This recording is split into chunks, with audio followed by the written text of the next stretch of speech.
What's going on, guys? We're back for another We're Racing video, and this time we're talking the F1 mid-season test, the 2 days that we've had at Bahrain, and the young drivers that we've seen on display. So, obviously, the first talking point is the main man, Mick Schumacher. His Vettel asking, can he go for a spin in the Ferrari? They've told him to wait till day 2 this year.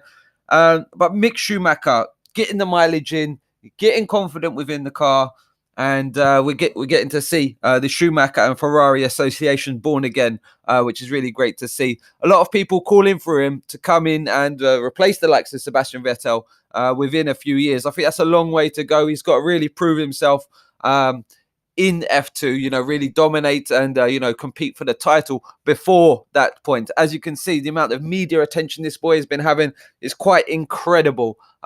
So a lot of pressure on Mick Schumacher.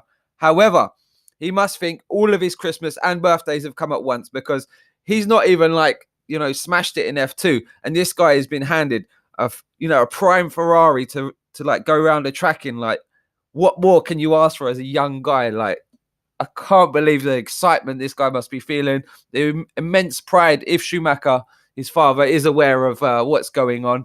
Would be great to see. So we can see he completed 56 laps, fastest lap of 1:29.9. He done that on the softest tyre, which was available. And he covered 300 kilometers, which is good mileage under the belt. He'll be getting confident, getting used to the speed, the shock factor. We can see Sebastian, he done 103 laps, similar lap time on the harder tyre though.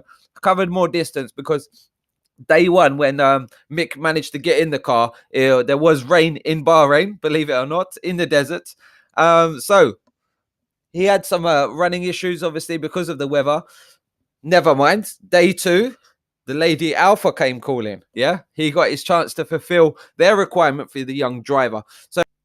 So to qualify as a young driver, you can't have completed more than 2 races in the F1 Championship season. Otherwise, you're not a rookie anymore. And this is all about giving the chance for the young drivers and to encourage the teams, I suppose, to invest in youth and to get them out there doing lap times. Otherwise, they would put you more seasoned drivers in because they'd be able to give better feedback, etc. But this is a great opportunity for Mick Schumacher. I'm sure he's going to go home, tell all of the family with a beaming smile, sit next to dad, explain how it felt to be in these modern cars, and the real crazy acceleration and deceleration grip levels compared to what he's just witnessed in F2. I'm sure F2 was a bit of a shock to him, but now these F1 cars are in a whole nother level. So expect to see a lot from this kid. I hope he doesn't get rushed too much into the sport. Like I said, I do want to see him go really toe-to-toe in F2 and come out dominating like the George Russell has, the next topic, like he has. He's come into this with a solid foundation. He's built his racecraft.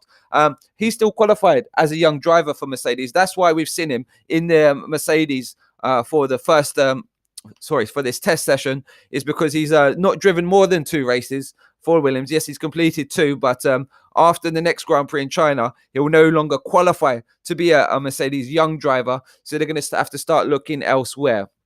Got some solid lap times in. How must it feel for George Russell going from the slowest car on the grid to the quickest car, you could say, on the grid? That must be pretty daunting to hop back into Williams and just feel the lack of grip and downforce and that power punch in the straights. So let me know your thoughts on that. Should we feel sorry for George, or is it great feedback for the Williams team?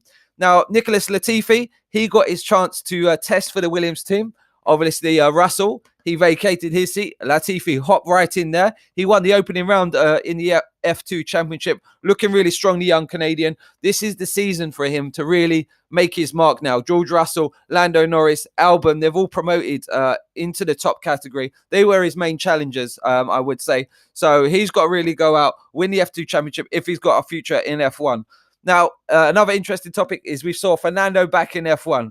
Only testing, unfortunately. We'd love to see him back, even just for a race or 2 races. What do you think about a cameo role? Here we can see Sainz with his mentor, with his biggest, idol, Fernando Alonso, talking about the car. This has been a great insight for Fernando. Of course, he's driven last year's car. The other 2 boys haven't. So he's giving valuable feedback to the team and continuing that partnership with the McLaren team. So overall, he said it's felt much better in every department based on last year's car. And we can see that in qualifying, in race pace in Bahrain as well.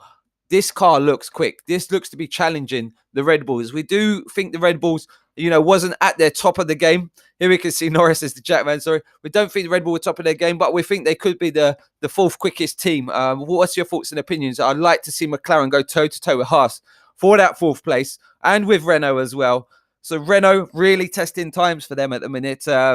Really big frustrations. Looking like some good performance from the engine department, particularly, but reliability is not there. So to finish first, we got to finish first, lads. So Jack Aitken, he's the young driver who's come in to fulfill that requirement for this test session. Really exciting prospect. Interesting what we're going to see from him in the future. He's an English Thai background. I'm not sure which he represents, but he finished 9th in Bahrain. And he's going to be racing for Campos Racing in the F2. So he said, it's always been a pleasure to drive an F1 car, and it was great to have a first taste of this year's machinery. It was nice to see the areas where we've moved forward from the previous car. We got over 100 laps today, so plenty of mileage on board and data to analyze before trying out. I'm really grateful for Renault for the opportunity, and I'm looking forward to heading back to Enstone to correlate all of the data on the simulator from today's work. So, great mileage under Jack Aitken's belt, over 100 laps. That's an incredible feat in itself. Now we move on to Red Bull. In the hunt for wins, should that be? Struggling for performance. Not where they wanted to be in the last round. They hope that's going to be their worst sort of run. We've got Dan Tickton fulfilling their youth lineup for the test session. He's a really exciting prospect once again. What do you know on him? I don't know as much on Dan Tickton. I've heard his name mentioned about a lot, but I don't know what he's like as a racer. So I'm going to be looking up on him over the course of this year, because he's going to be in the Super Formula over in Japan, which I think is a really exciting series. I've watched it a few times. It's hard to get regular coverage over here in Europe. If you do know the place to go, let me know. So here we've got Gene Haas. Can we swap Mick for Roman? Hands off. No way, Jose. Well, you think they would help out Haas, give him a decent driver, get rid of Romain Grosjean. Maybe that could be a pathway for Mick in the future. Now we got Fittipaldi. We saw him in the Barcelona preseason test when there was some seat issues, I think, for K-Mag. I think on day 2, he managed to get out there. Currently, he's racing in Dragon Speed in the LMP1. So remember, this is an endurance championship. Last year, he actually broke both of his legs in a huge shunt in qualifying, so has made a remarkable comeback.